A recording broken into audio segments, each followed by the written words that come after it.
Porção diária de espiritualidade. E o tema de hoje será Viva no Poder de Deus, parte 1. O versículo principal dessa meditação diz o seguinte: Não imitem o comportamento e os costumes deste mundo, mas deixem que Deus os transforme. Romanos capítulo 12, versículo 2. Você gostaria de viver no poder de Deus?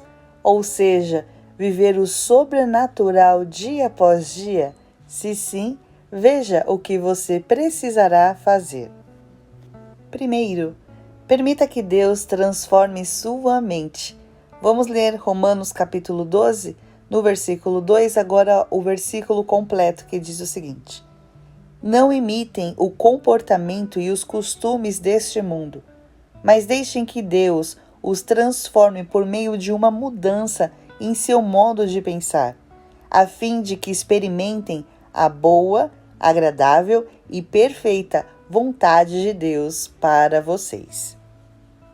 Segundo, não permita ser guiado pela sua natureza humana, e sim pelo Espírito Santo de Deus.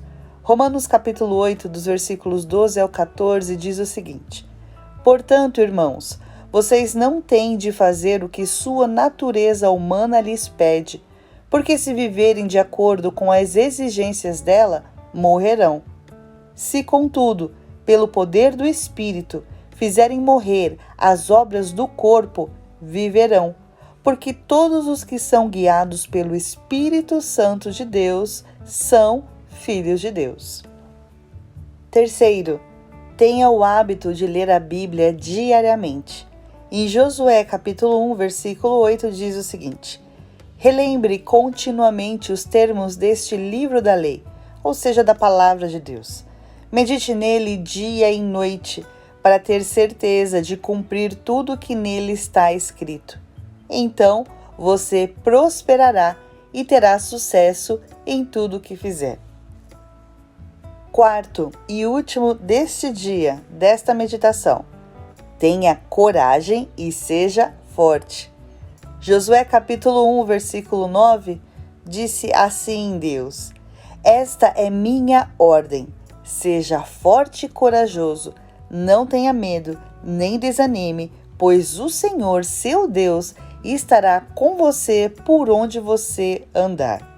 Portanto, confie, pois Deus renovará as suas forças, como está escrito em Isaías capítulo 40, dos versículos 29 ao 31, que diz o seguinte: Deus dá forças aos cansados e vigor aos fracos. Até os jovens perdem as forças e se cansam, e os rapazes tropeçam de tão exaustos.